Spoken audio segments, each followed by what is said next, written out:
Hi, welcome to Shelf Starters. Today we're starting our series on the Canterbury Tales, and we've been reading Group A from our edition, which is the Neville Coggill translation. Yeah. So, how did you find them, Mum? Oh my gosh. Well, very rich. Very rich. Obviously, great conceit, taking people from all different classes. And I love that in the prologue when you get the introduction of all the different people. That was great. All walks of life, and I've been kind of reading up a lot about Chaucer himself and his life. And he, really had experience of a range of classes because he had all these interesting jobs. His background is really, really interesting. And he basically worked like a customs officer. So he actually saw and met a lot of people from a lot of different walks of life. And he's obviously used all of that and his upbringing, his background in French and French and his education, and he's brought it all together to give us this really rich collection of stories. And the idea is fantastic. So he tasks a group of people who are all going together, or they've met each other because they're all going on a pilgrimage to Canterbury. Yeah. So the idea is they must tell 2 stories each, 2 on the way out and 2 on the way back. Which is a massive undertaking for the author. And he doesn't get anywhere near finishing that. No. Well, it goes to group I. So that I think that the groupings that we have, I don't think they're in like the original. I think that's just how this guy has grouped them. It works though, Rosie, because each one flows to the next in terms of each story. The teller references the previous teller. Yeah, so you do kind of want to read them in order. That helps, I think. That makes sense. Yeah. It's better if you do. I mean, I've only ever read Chaucer isolated one story at a time and just to focus on the one story. But it's so much better when you read them as part of a group. Yeah, they're playing off, the characters are playing off each other. And it's really cool the way they do that. Yeah. And they're very witty. And it's hilarious. I was actually laughing out loud for like the whole way I was reading it. And because this translation is in modern English, but he's done it, I think, really well in that, like, you've got the rhyming couplets and everything. It's just so easy to read. It is. The rhythm keeps you going, doesn't it? It's amazing. It is as though we are pacing along with them. You can kind of feel like you're actually you're walking, and they're talking like they're walking. It's really good, really good. And anyway, in Group A, what have we got? We've got the prologue, which kind of explains the entire conceit and gives us. And the prologue has some hilarious lines about people. So I actually highlighted bits because I thought it was, and I wanted to also circle like all the different people that they have. So they have the knight, which is our first one. Yes. Squire, a yeoman, is that how you say it? Which is like a landowner. Yes, I had to look up some things to check what they actually. Not that one actually, but a couple of. A nun, a prioress, another nun, 3 priests, a monk. A friar, a merchant, an Oxford cleric, which I thought that was hilarious, that this line here. So about students, it says, though a philosopher, as I have told, he had found not the stone for making gold. Whatever money from his friends he took, he spent on learning or another book, and prayed for them most earnestly. I know, exactly. I read this being like, cool. So yeah, he has no idea how to manage money, but has a lot of books, and that felt very familiar. Totally love it. And then we've got a haberdasher and a carpenter and people from the weaver, landowner, cook, doctor. But the woman has to be the woman, the wife of the bath. The wife of the bath. The gut. Who says, bold was her face, handsome and red in hue. Yes. She'd had 5 husbands, all at the church door. Yep. Apart from other company in youth, no need to speak of that. So, a little bit scandalous there. And then we've got the choleric and thin reeve, which is like a like legs like sticks, like a counsellor sort of thing, isn't it? Yeah. Yeah. And who else have we got? The host. This one, the pardoner, had bulging eyeballs like a hare. Yep. the descriptions are hilarious, and so you can just so picture people like that. It's just very, very clearly visual, but you can hear them as well as see them. So the visual description has got each of them totally, characterized, really, really fine characteristics so that you totally can see them, but you can hear them also, and their personality comes out entirely, the way they have the banter with one another, but also the story they choose to tell. Yes. So good. So anyway, we start with, first we get the night, and that introduces us, and that is in itself an entertaining, fun, easy to read piece of writing that sets up the whole. And then we start with the night. Mm-hmm. The good. Now this one, I swear I had heard this story before, and he did. So Chaucer does like take a lot of well-known stories and redoes them. Yes. So it's possible that it's that, but also you bought me when I was young an illustrated, like abridged children's version of the Canterbury Tales. So I'm also not sure if maybe I know the story from that, but I'm like very familiar with this story. So it's that these two men get taken prisoner. Yes. And while they're in jail, they both individually see this woman that they fall in love with, and then it's like a fight over who will get to be the woman, but it's kind of a moot point while they're bring themselves to actually fight, because when it gets down to it, they're like best friends or brothers or something. I can't remember. Oh no, after you. It's like that. They're so chivalrous. It's ridiculous. But they both eventually get out of jail, so then they have the chance to see if they'll be able to win this woman over. And then there's some army battles in there. Yes. But what I guess this is a problem that I have throughout it, which I'm trying to I know it's just of the time, and a lot of it is like there are funny parts and you can kind of try and look past it, but there's parts of it that definitely don't hold up today. And the biggest thing that doesn't hold up today is the amount of rape and non-consent from women here. It's very clear that this woman who's being fought over is not interested in either of them. But she makes that abundantly clear, but that is not that's just not considered at all. Doesn't even feature as important. But on the one hand, we have this story where that's the case, and then on the other hand, we have the wife of Bath, who I hope that will put things, because I haven't read that. Oh, okay. I hope that. That's a while away, but I am hoping that will bring it back, because these first stories are very rapey. Very, very. To be honest, I didn't love The Knight's Tale. I liked it. Was all right. More. And also, but it was very pleasant, I thought. I mean, a great idea as a storyteller to transition from the knight to the miller was a really good idea, because the contrast is Yes. Mm-hmm. Yeah. And that's what he does. It's so careful and clever. Yeah.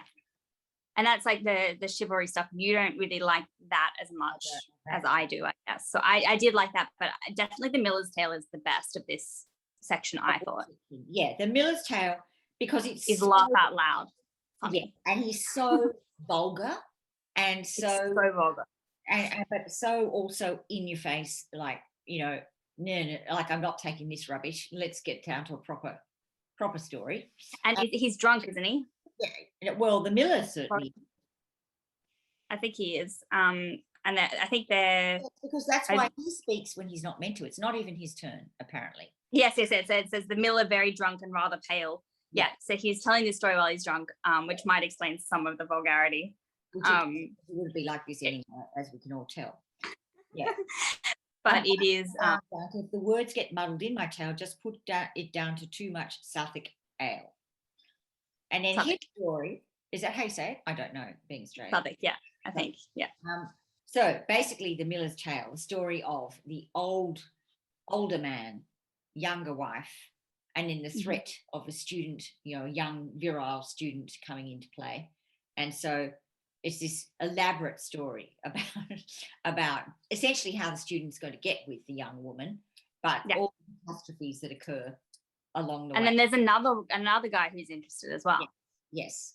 So it's a lot of that. But again, she wasn't interested at first. No. So but she has no choice. Yeah, I think it's here. No, I won't kiss you. Stop it. Let me go or I shall scream. I'll let the neighbors know where are your manners. Take away your paws. And later on, she's just full on having sex with him and it's all fine.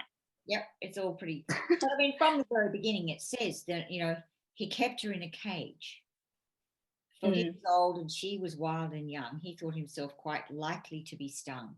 So it's all this fear of being made a cuckold, basically.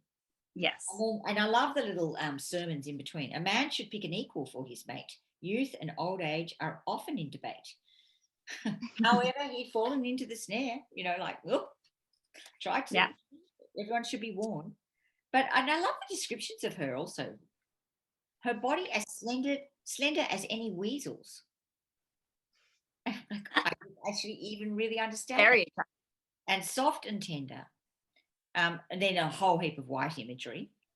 The morning. Yeah, it's that classic. Yeah. Much, but she had a lecherous eye. And I also love the eyebrows. They feature hugely. That could be contemporary. Slenderly arched. Yeah. Yeah. And black slows. So, you know, that I thought that was fascinating. But anyway, her mouth was sweet as mead or honey, but she's skittish as a jolly and jolly as a colt. Yeah. So I mean, it's very, you know, sexually charged. Yeah. And the actor says no to this person originally. Yeah. But anyway. And then I mean, he made a grab and caught her by the quim. So that's, I know. I was like, excuse me. What? Reminds us of a certain president. Yeah. Like, excellent. So anyway, yeah. It's really like, yeah, it's extremely rapey. But this one I thought was a little bit less disturbing. Yeah, it is a lightness about it, which maybe is it's funnier. That keep going on throughout. Yeah, there's a lot of like fart jokes, a lot of just hilarious. It's like slapstick comedy. It kind of is. Yeah, it is. And then we also get, though, weirdly, the story of the Bible, Noah's flood, just randomly. Oh, yeah. Which I quite enjoyed because I actually have been trying to like make my way through the King James Bible as a purely literary undertaking. And so I have read the flood. Yeah. And that just featured just out of nowhere, really. I was like, why? What is this? I think it's hilarious that they just assume like that. The husband is obviously extremely gullible. Very vulnerable and gullible, both. Yeah. Anyway, and then then there's the buckets for getting away, and I can so imagine. I think because actually I'm pretty sure this one was definitely in the illustrated one that you gave me, so I can actually see the pictures of like the tubs and the guy getting into them and stuff. Yeah. So get all this slapstick stuff, including the whole going to kiss her through the window in the night. Kiss her bum. No, well, thinks he's going to kiss her face, and gets a mouth of bottom. Yes, and then it even says like how hairy it is. Yeah, hang on. We get some graphic detail here. It's something rough and hairy had appeared. A beard, cried Nicholas the Spark. I mean, I was just laughing so hard. I knew it was funny, but it's ridiculous. But I didn't realize like how over the top it is. So the poor guy, by the end of things, has been kissing a couple of bums.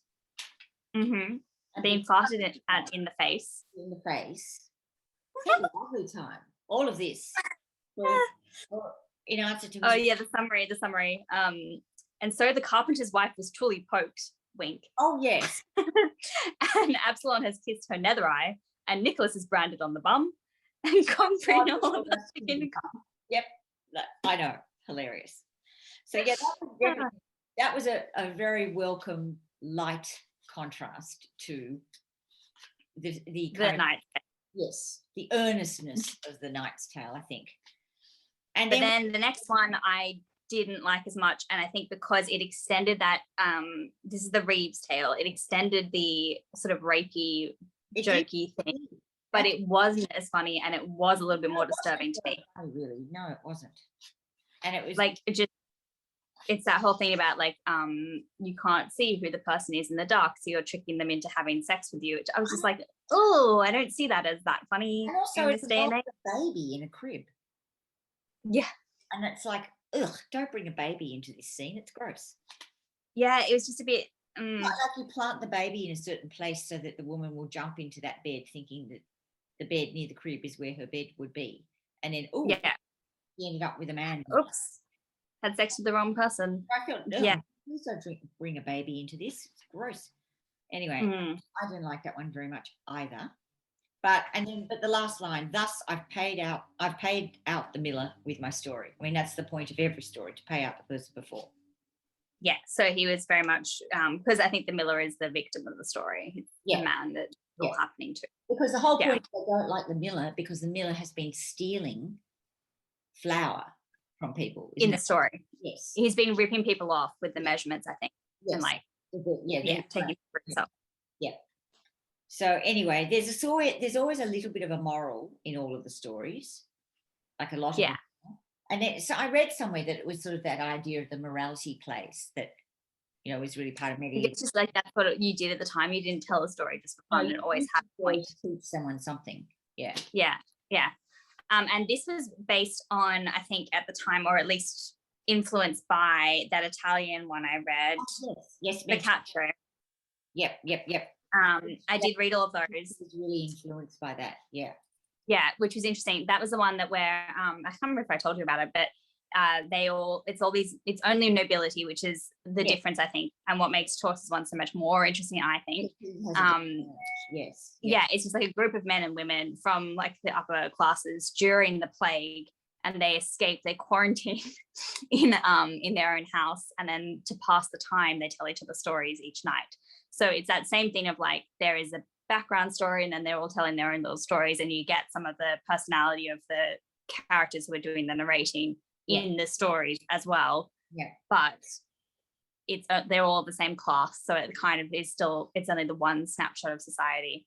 So I thought they were very hit and miss, I guess, with me, the actual stories themselves. But I imagine that's gonna be the same with this. Like, you're not gonna like every story. Well, as if you would, there are a gazillion of them, so there's going to be some more than others. I mean, the weirdest one is the strangely half-done Cook's one. Yeah, it's not finished, so it doesn't really go anywhere. No, it started and now it's over, and we all will never. Well, like, so you're right in thinking that they can't. This is not published in the order at all, because why would you have a random unfinished one? Well, I think you just never finished the whole thing, and he was probably going to fill it all in, and expand it all, but he didn't get there. What a huge idea! What an absolutely huge idea! Yeah, it would be exhausting to do it.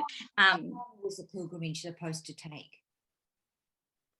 I don't know. They're walking from where to Canterbury? Southwark. How do you say it? Southwark. Oh, Southwark. Yeah, Southwark. I don't know how far that is, but I imagine it's quite far. I mean, they're on horses in this. Yeah. But anyway, long walk, like hours. Long walk. Lots of people, lots of stories. Yeah, but I think you need the banter to keep you going when you've got to walk like that. And banter is the word for it. Yeah, it's a very bantery style. Yeah, which I enjoy. Yeah. In our Norton, we actually have some pictures.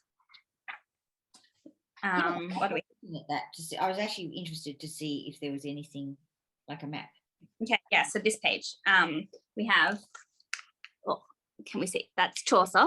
Yes, there he is. So, and that's the picture from the front of ours. Is that right, Rosie? What did you say? His father was a wine merchant. I don't know.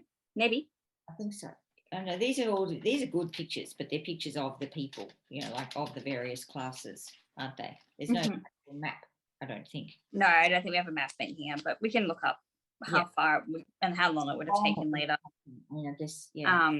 You've been from London to Canterbury.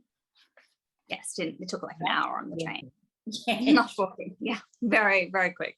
Yeah. I have all that footage. Luckily, I did save it. So yeah, my phone was stolen, but luckily it was backed up and I haven't lost any of that footage. So I will get that together at some point, edit it and release the blog. It'd be really good to do that. I'd See love what to. it actually looks like in Canterbury. I think the pilgrims actually don't make it to Canterbury. No. So, but it'd be great for us to make it and have a look. I'd love to see. So that'd Yeah. we need to get that up.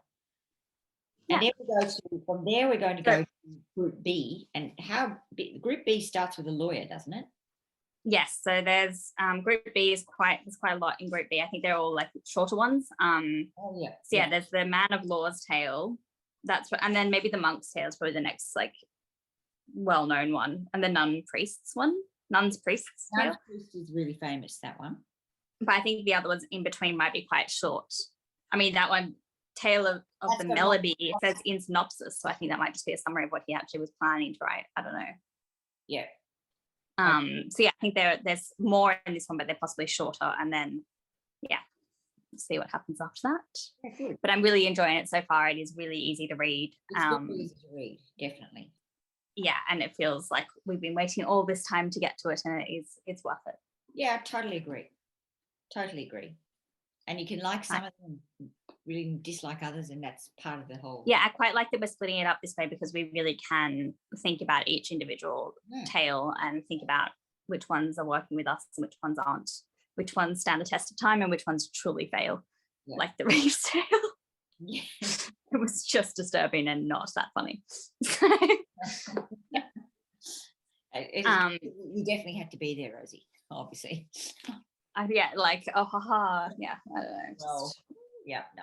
And the concept of everyone sleeping in the same room is also kind of a weirder one for us, I guess, in our privileged modern day society. Yeah. Yes. Thank heavens. That's all I can say. I can't imagine that. And then, anyway. No. Okay, so I think that's all we have to say about Group A. Absolutely. Anyway, that's great. Let us know if you are reading along. I know that we've released our plan now, so hopefully it is easier for you to join us if you would like. Would love to hear what you think about those particular tales. If you had the same sort of reactions as we did with the rape scenes. I mean, I'm sure people did. Anyway.